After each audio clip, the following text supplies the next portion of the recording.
A paz do Senhor, queridos! Estamos iniciando mais uma videoaula subsídio de seu canal EBD Fácil e Motivadora.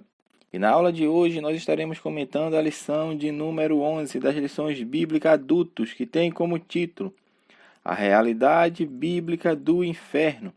Nós estamos dando continuidade aos nossos estudos bíblicos deste trimestre, o qual nós estamos estudando a carreira que nos está proposta, o caminho da salvação, santidade e perseverança para chegar ao céu. E na lição de hoje, lição de número 11, chegamos na lição que tem como título A Realidade Bíblica do Inferno. O texto áureo encontra-se em Mateus, capítulo de número 25, versículo de número 41. Então dirá também aos que estiverem à sua esquerda: Apartai-vos de mim, maldito, para o fogo eterno, preparado para o diabo e seus anjos. Verdade prática. O inferno é um lugar real, de dor, agonia e desespero. Sua realidade é um alerta para nós ao longo de nossa jornada. A leitura bíblica em classe encontra-se em Mateus, capítulo de número 25, dos versículos 41 ao versículo de número 46. Então vamos iniciar nossa lição de número 11, a realidade bíblica do inferno. Como falamos em quase todas as aulas que aqui nós fornecemos subsídio extra, falamos que da lição 4 à lição de número 10 tratamos, na verdade, de assuntos relacionados à vida cristã. Da lição 11 à lição de número 3, ou seja, as 3 últimas lições deste domingo que se segue, contando com o de hoje, nós estaremos falando de um assunto que está dentro da área da escatologia, ou seja, o estudo das últimas coisas. E hoje vamos comentar sobre a realidade bíblica do inferno. Então é dentro deste contexto que nós vamos falar desta temática, que ela está presente no Novo Testamento e em especial nas palavras de Cristo, porque Cristo descreve o inferno como uma realidade. Cristo descreve o inferno como um lugar.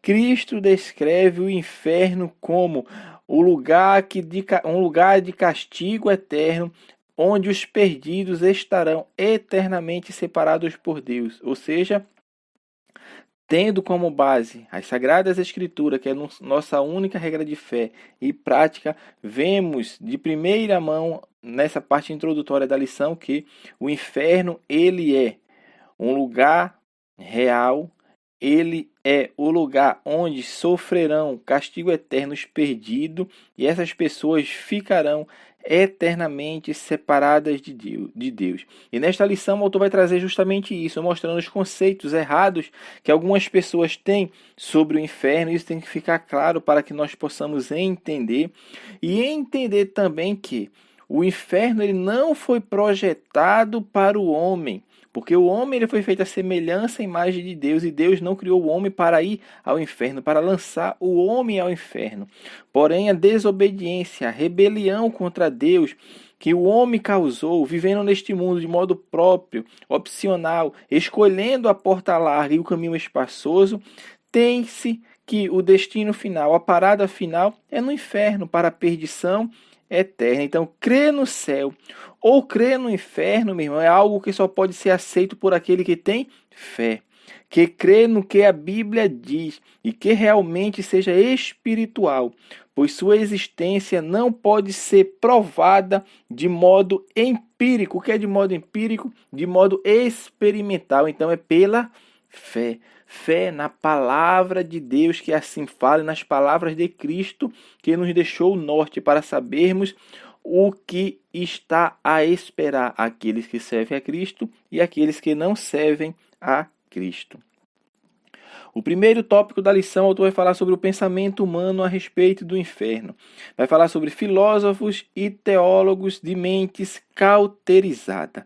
Neste ponto aqui, o autor vai frisar a incredulidade na vida das pessoas que tentam negar o inferno como um lugar real, como um lugar onde as pessoas sofrerão castigo eterno.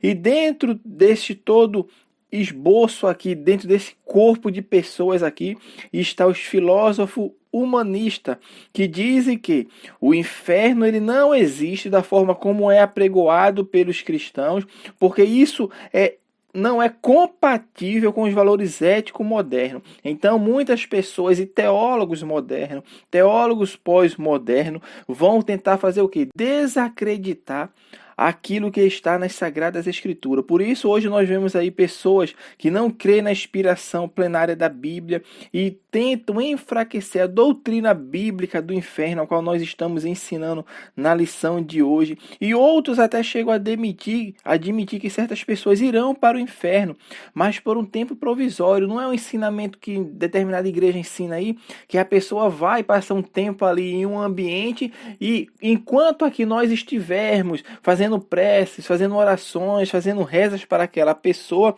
nós estamos ajudando aquela pessoa a sair daquele nível inferior para galgar o céu, ou seja, ensinamentos errados, ensinamentos não condizentes com a palavra de Deus. Meu irmão, a palavra de Deus fala que depois da morte segue-se ao juízo. Então, quando o homem morre, as escolhas que foram feitas em vida é que vai determinar, é o que irá determinar a sua vida, se com Deus ou sem Deus. Então, a realidade da vida futura, as escolhas são feitas enquanto nós estivermos nessa esfera humana. Humana, quando eu falo, é em vida, porque depois que morrer, você não terá. Eu não terei uma segunda chance. Então, as escolhas elas são feitas enquanto nós estivermos aqui.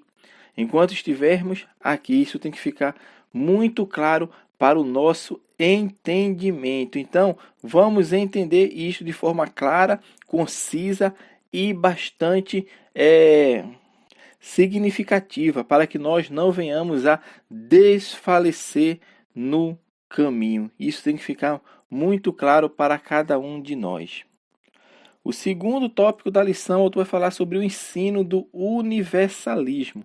Neste ponto aqui, que vai falar sobre o ensino do universalismo, é uma crença herética que muitos teólogos e muitas pessoas ainda acreditam, acham que vai ser desta forma aqui, o que ensina esta doutrina, que no final das contas, todos serão salvos, inclusive o próprio Satanás. Ou seja, é um ensino contrário ao que as Sagradas Escrituras dizem. E a Bíblia nos mostra de forma clara que esse é um ensinamento errôneo. Não só teólogos têm esse pensamento, como também pessoas no mundo que não tem Deus acreditam neste pensamento. Só basta ver, meu irmão, você conhece pessoas que perderam entes queridos, amigos, familiares, e no enterro as pessoas estão ali falando como se aquela pessoa estivesse galgando o céu, ou seja, está num lugar melhor do que a gente. Ou seja, aquela pessoa agora está com Deus, quando na verdade não está, porque essas pessoas acham que todo mundo quando morre vai ser salvo, mas não é assim a realidade que a Bíblia nos ensina. A Bíblia nos mostra que há dois caminhos para o homem: o caminho que leva à perdição e o caminho que leva a vida eterna ao lado de Deus. Observe que nos dois lados a eternidade é uma realidade, tanto a realidade para viver eternamente com Deus, como a realidade para viver eternamente sem Deus. Então, o ensino do universalismo é um ensino herético que não coaduna com os ensinamentos das Sagradas Escrituras, porque as Sagradas Escrituras ela nos mostra de forma clara que há um destino eterno sem Deus. Cristo falou muito sobre isso nos evangelhos.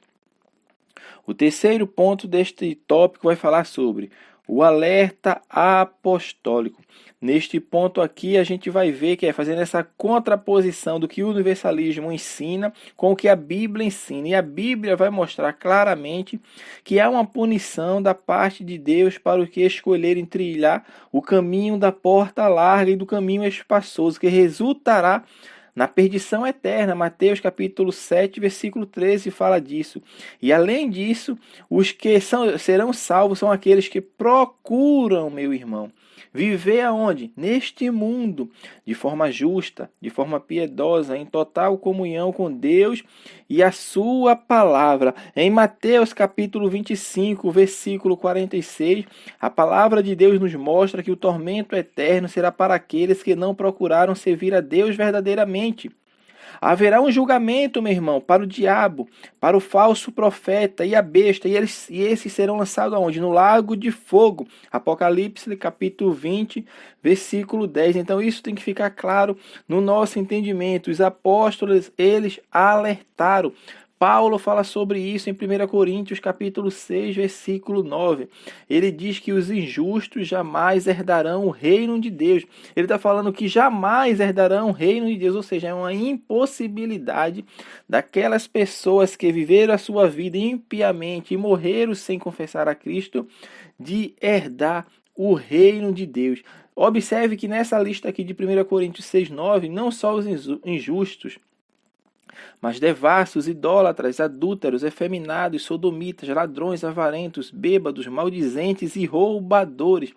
Essa é a lista, meu irmão, que está ampliada em outras passagens, conforme Gálatas capítulo 5, versículo 21, que fala ali das obras da carne, Efésios 5, 5, 1 Timóteo capítulo 1, versículo 9, Hebreus 12, 14, Apocalipse 22, 15. Então, meu irmão, basta apenas estes versículos para se notar que não há qualquer base para aceitar o ensino do universalismo. Não há base bíblica nenhuma.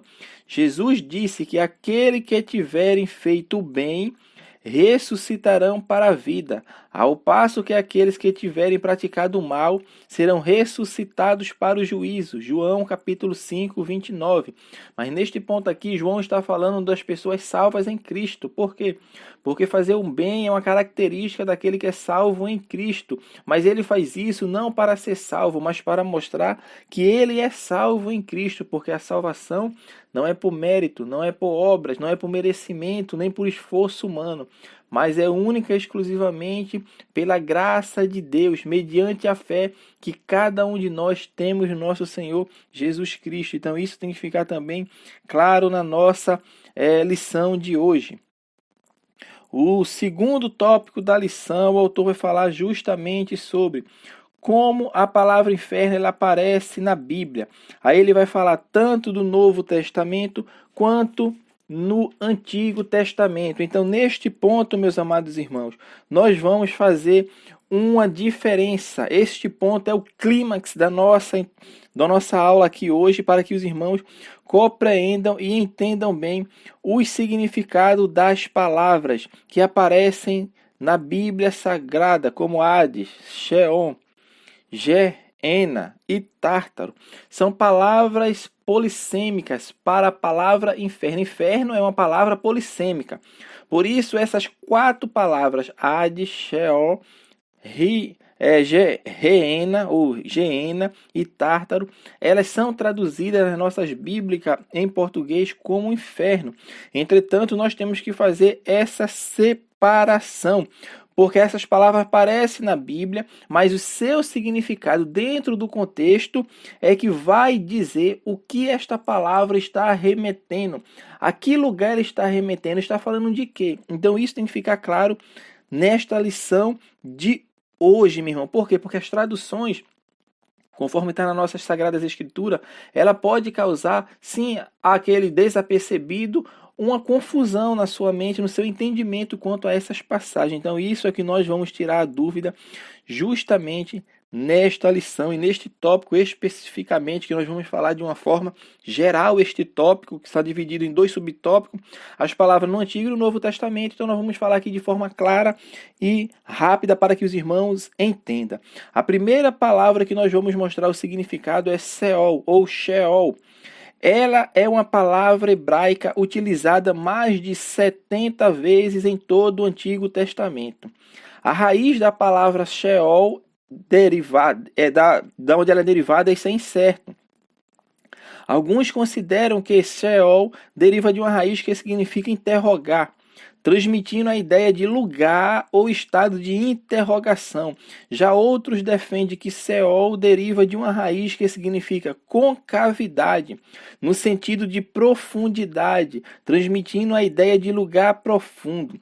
Mas seja como for, a raiz da qual o termo Seol se origina não nos impede de entender seu significado e aplicação nas Escrituras. Dependendo da versão bíblica utilizada, na maioria das vezes, Seol é traduzido como inferno. Em Deuteronômio, capítulo 32, versículo 22, 2 Samuel 22, 6, Isaías 5, 14 e outras passagens do Antigo Testamento vai mostrar que Seol ele é traduzido como inferno. Entretanto, meus amados irmãos, nem sempre em tais passagens devemos entender o uso da palavra inferno como sendo uma referência ao local de tormento do ímpio. Alguns exemplos de casos assim são Salmos 116, 3, Isaías 5, 14, Jonas 2, 2. Por isso, em algumas versões revisadas, a aplicação da palavra inferno ela é substituída por uma tradução mais apropriada ao contexto. Então, como saber qual o significado correto do termo Seol em cada passagem bíblica, já que ele possui diferente significado? Então, esta pergunta ela vai ser respondida considerando essencialmente o contexto de cada passagem onde a palavra Seol aparece. E vamos ver diferentes aplicações da palavra Seol. Observe que este ponto que nós estamos falando aqui é justamente a palavra que aparece no Antigo Testamento. Estamos falando da palavra Seol, Sheol. De maneira bem simples, meu irmão, podemos dizer que na Bíblia, Seol se refere ao lugar para o qual a pessoa vai ou o estado ao qual ela se encontra. Então, sua aplicação pode ser tanto no sentido literal como no sentido figurado. E, obviamente, esse contexto nos levará a diferentes significados. E como nós já dissemos, o contexto é que decidirá qual o significado correto. Assim, podemos dizer que, nos livros do Antigo Testamento, Seol pode significar, primeiro, um lugar de castigo para o ímpio, onde a ira de Deus arde como fogo. Deuteronômio 32, 22, Provérbios 15, versículo 11, 24 e outras referências. 2. O segundo significado, além desse, o contexto que vai determinar. A própria sepultura onde todo homem, seja ímpio ou seja justo, um dia descerá com seu corpo ao morrer. Este é o segundo significado que a palavra Seol pode ter no Antigo Testamento. Gênesis 44, versículo 29 e 31, e 1 Reis, capítulo 2, versículo 6 ao 9. E o terceiro significado pode significar o estado de morte, ou seja, a existência desencarnada da alma. É o período em que a alma fica separada do corpo, aguardando a ressurreição, seja para a bem-aventurança eterna ou para a condenação eterna. Geralmente, os estudiosos se referem a esse período como estado intermediário dos mortos. Então, meu irmão, quanto a este último significado, devemos fazer uma observação. Porque tanto os justos como os ímpios, ao morrerem, entram no estado desencarnado, ou seja, entram nesse estado intermediário, da qual nós falamos anteriormente. Porém, vale enfatizar que há uma diferença bem grande nos dois casos. E nós vamos falar disso nesta lição, porque o ímpio tem um destino e os salvos em Cristo têm outro destino. Então, a palavra Seol, quando ela aparece no Antigo Testamento, ela pode significar três coisas. E o contexto vai determinar. Ela pode significar o lugar de castigo para o ímpio, onde a ira de Deus arde como fogo. Ela pode significar a própria sepultura, onde todo homem, seja ímpio ou justo, um dia descerá com o seu corpo ao morrer. E o terceiro significado é o estado de morte, ou seja, a existência desencarnada da alma, ou seja, morreu, a alma separou-se do corpo. Então aqui nós falamos de Seol, agora vamos falar de Hades, ou Hades. É o termo grego mais próximo do hebraico Sheol. Na maioria das vezes, Hades é utilizado na Septuaginta. O que é Septuaginta? É a tradução do Antigo Testamento em hebraico para o grego, ou seja, é o Antigo Testamento em grego. O Antigo Testamento ele foi escrito originalmente em qual língua? Em hebraico. e ele foi traduzido para o grego. Então a Septuaginta é a tradução do Antigo Testamento hebraico para o grego. Então a palavra Sheol no Antigo Testamento foi traduzida para o grego com o termo Hades. Então, meu irmão, todavia, a palavra Hades, ela é encontrada originalmente no Novo Testamento, a qual foi escrita em grego, como nós falamos. Então, tal como o termo Sheol, Hades também possui significados diferentes, conforme o contexto determina. Então, a tradução de Sheol do Antigo Testamento, no grego, traduziu para Hades, inclusive nos Evangelhos e alguns livros do Novo Testamento. Essa palavra tem, em resumo, vamos resumir essa parte aqui. Em resumo, quando a palavra de Deus aparece a palavra Hades, como na parábola, que não é parábola na verdade, como na história do rico e Lázaro, ali Jesus, quando está contando aquela história, ele fala de lugar de tormento dos ímpios, ele está falando de Hades, está falando do Hades. Então, Hades ele pode ser traduzido como inferno, desde que se entenda que não se trata do inferno em seu estado final. E isso tem que ficar claro. O Hades, que o Novo Testamento nos mostra, ela nunca vai significar esse mundo inferior. Nunca vai significar este mundo inferior. Mas vai significar que tem sim, mas sim um lugar de tormento. E nós temos que entender as diferentes aplicações da palavra Hades, como nós falamos também de Seol. Porque em Mateus capítulo 11, versículo 23 e Lucas capítulo 10, 15, observe que o termo que é traduzido aqui para inferno na nossa língua é o termo Hades. E neste texto eles são utilizados no sentido figurado para estabelecer um contraste com o céu. E Jesus falou que em Mateus capítulo 16, versículo 18, que as portas do inferno, ele está falando das portas do Hades, não prevalecerão contra a igreja. Neste caso, Jesus está dizendo que a própria morte não sobrepujará sobre o seu povo. Na verdade, é o seu povo quem triunfa sobre a morte. Por isso, todas as portas não prevalecerão, meu irmão. Em Atos, capítulo 2, dos versículos 22 ao 31, Pedro vai citar Davi, diz que a alma de Jesus não foi deixada no Hades, que as nossas traduções traduz como inferno, e nem sua carne viu a corrupção. Com isso, Pedro estava dizendo que Jesus não permaneceu no estado de existência desencarnada. Ele estava apontando para o fato de que o corpo de Cristo não viu a corrupção da sepultura, ao contrário do corpo do rei Davi. Então, meu irmão, a palavra Hades também aparece no livro de Apocalipse. E isso acontece em 3 passagens. Em Apocalipse, a palavra inferno na nossa Bíblia, que veio da tradução de Hades, é em Apocalipse, capítulo 1, versículo 18, Apocalipse, capítulo 6, versículo 8, e Apocalipse, capítulo 20, versículo 13 e 14. Nesses casos, Hades significa o estado de morte. É representado no sentido figurado, como se fosse um lugar, ou personificado, como se fosse uma pessoa.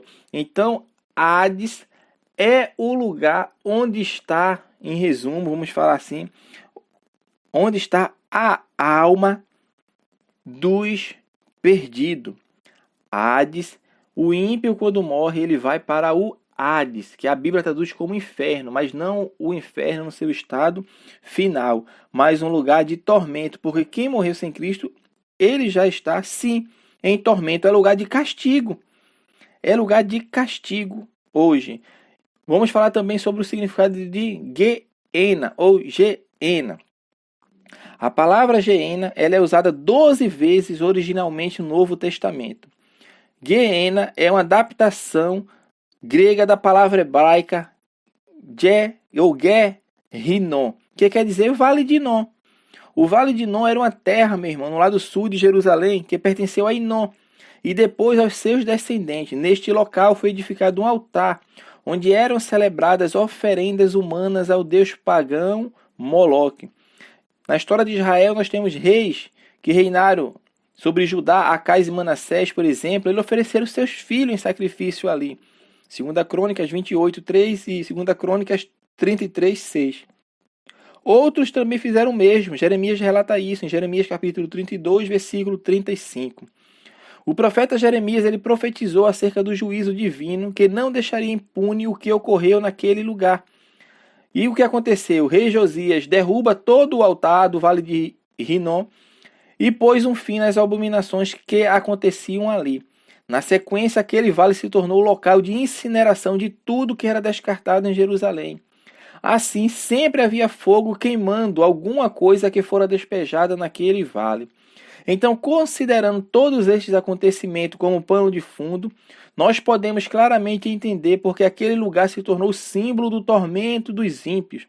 Logo, o hebraico Guerrinon se tornou em grego Geena, o lugar de castigo sem fim. Isto é o inferno.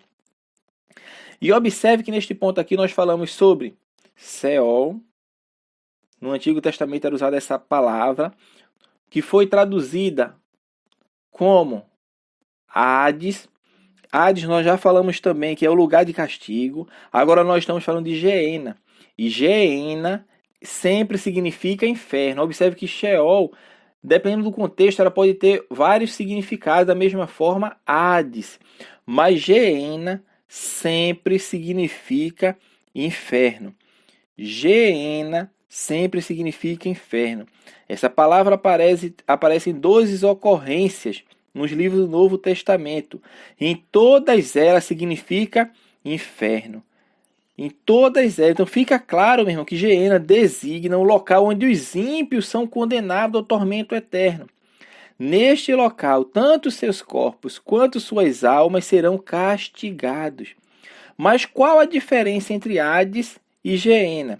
Já que Hades também pode se referir ao lugar de punição dos ímpios. Então, a maneira mais fácil de entender tal diferença, meu irmão, é saber que, quando o lugar de tormento é chamado de Hades, a referência é ao lugar de punição da alma do ímpio antes do juízo final. Isto é, durante o estado intermediário. Hoje, os ímpios eles estão no Hades, é um lugar de tormento da sua alma. Quando este lugar é chamado de Geena, a referência é ao lugar de punição do corpo e da alma do ímpio após o dia do juízo, ou seja, é o inferno em seu estado final. Isto vai ser quando? Depois do juízo do trono branco, onde os ímpios vão ressuscitar em seus corpos mortais e sofrerão o seu julgamento ali e terão a sua condenação eterna. Então eles serão lançados no Geena. O Geena, meu irmão, hoje ninguém está no Geena, ninguém. Quem vai inaugurar o Geena é o falso profeta e a besta. Eles que vão inaugurar o Geena. E por fim vamos falar de Tártaro. O que significa Tártaro? Essa palavra que é traduzida como inferno, ela aparece apenas na segunda carta que Pedro escreve, capítulo 2, versículo 4. Pedro fala, lançando-nos no inferno, que traduz o original grego, lançar no Tártaro. Esta é a única passagem bíblica onde aparece o termo grego Tártaro. Nela, Pedro tomou emprestada a palavra para inferno da mitologia grega. Por quê? Porque para os gregos, o Tártaro era um lugar inferior no mundo dos mortos. Ele servia para a habitação dos perversos. Então, para os gregos, o Tártaro era o lugar onde os piores homens eram mantidos em eterno tormento. Como já dissemos, na mitologia grega, o Tártaro é o oposto de outro lugar que era no grego também chamado de Campos Elíseos. Então, no Campos Elíseos, segundo a cultura grega, as pessoas bondosas repousavam até a morte, enquanto as pessoas más estavam no Tártaro. Entenda que Pedro, meu irmão, ao utilizar a palavra Tártaro em sua epístola, não está ensinando e nem mesmo aprovando os conceitos da mitologia grega. Não é isso que ele está fazendo. Ele apenas utiliza o termo Tártaro para se expressar na linguagem de seus leitores. Foi a mesma forma que Paulo usa quando ele está ali diante dos atenienses em Atos capítulo 17, versículo 28, que ele faz citações de poetas como Epiménides, Cleanto e Arato. Então, em 2 Pedro capítulo 2, versículo 4, o apóstolo está fazendo uma referência ao estado intermediário de castigo dos anjos caídos. O Tártaro é o lugar de tormento dos anjos caídos e dos ímpios que morreram sem Cristo, não aceitaram a Cristo, eles estão onde? Estão no Hades.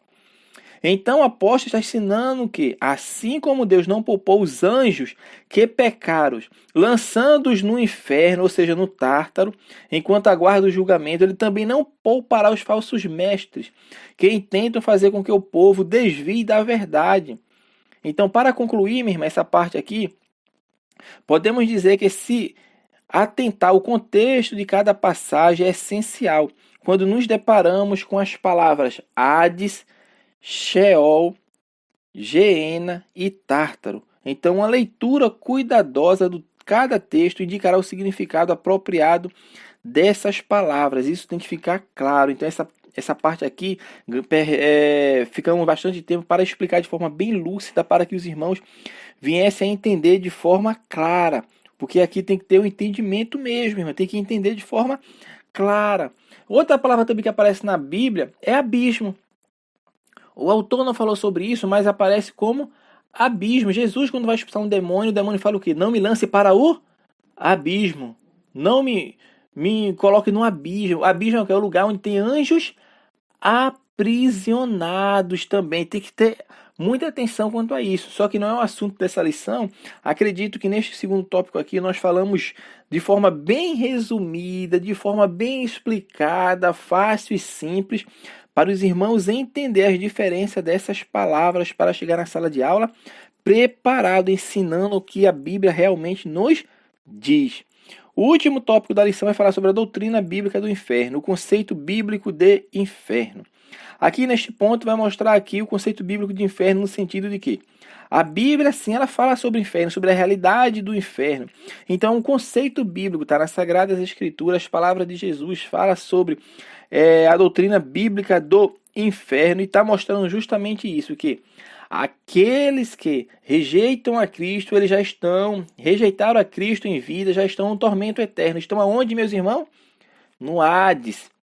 Depois do milênio, depois do juízo do trono branco, essas pessoas, juntamente com o diabo e seus anjos, serão lançados no Geena, que é o destino final, é o inferno final, onde será lançado ali o diabo e seus anjos, aqueles anjos que se rebelaram contra Cristo, bem como os ímpios que não aceitaram a Cristo. Então esta é uma doutrina bíblica. O inferno é uma doutrina bíblica, é um lugar real, onde as pessoas sofrerão eternamente, porque decidiram em suas vidas viverem longe de Deus, viverem longe do Senhor.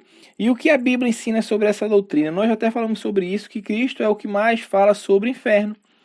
Cristo falou mais sobre o inferno do que sobre o céu. Várias passagens das Sagradas Escrituras vai nos mostrar isto, meu irmão.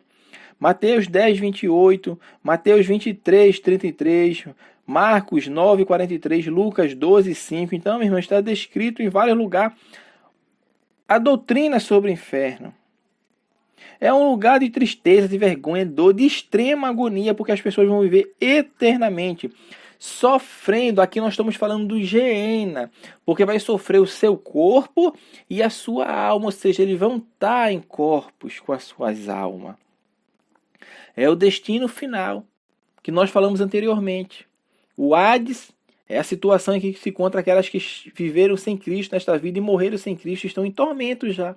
A sua alma está sendo atormentada. Eles estão no Hades. Após ressuscitar-se em seus corpos mortais para o dia do juízo final, serão lançados no Geena, onde sofrerão eternamente com seus corpos e suas almas. Então, é o que a Bíblia ensina, meu irmão. A Bíblia ensina isto. Mas foi Deus que preparou isso para o homem? Não. A Bíblia fala que Deus, o inferno foi feito não para os homens, mas para o diabo e seus anjos. Foi preparado para o diabo e seus anjos. Entretanto, a rebelião do homem para com Deus fez com que aquele lugar também se tornasse agora o destino final daqueles que vivem sem Cristo e não confessam a Cristo. E por fim o autor vai falar justamente sobre o castigo eterno. Castigo eterno, quando nós falamos, nós não estamos falando de extinção do corpo. Nós não estamos falando da extinção, muito menos da punição definitiva, não. A Bíblia vai nos mostrar que há uma punição eterna para aqueles que viveram longe de Cristo, viveram sem Cristo em sua vida. Então aqui nós estamos falando, meu irmão, sim, de um destino que vai levar o homem a sofrer eternamente sem Cristo, que vai ser justamente no Geena, onde vão sofrer para toda a eternidade. Porque, na verdade, quem morreu sem Cristo já está sofrendo. Mas, por enquanto, é sua alma que está sendo atormentada.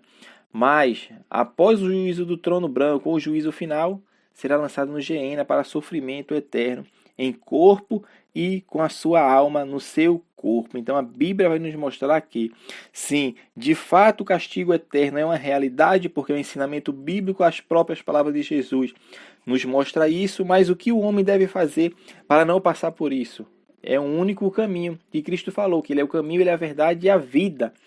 Quem vem a mim tem a vida eterna, vai ter a vida eterna. Então esta é a única recomendação que vai livrar o homem do inferno, confessando a Cristo pela graça que nos foi ofertada. Então, concluindo essa lição, nós falamos que tanto no Antigo como no Novo Testamento, o inferno não é um mito, nem uma criação fantasiosa, mas trata-se de um lugar real, o qual foi feito primeiramente para o diabo e seus anjos, por se rebelarem contra o Senhor. Deus não manda ninguém para o inferno, porém todos quanto rejeitam o plano da salvação revelado em Cristo, viverão a eternidade totalmente separados dele. Busquemos trilhar o caminho da porta estreita e do caminho apertado, e assim teremos uma eternidade perfeita com Deus. E assim nós estamos encerrando a nossa lição de número 11, a realidade bíblica do inferno.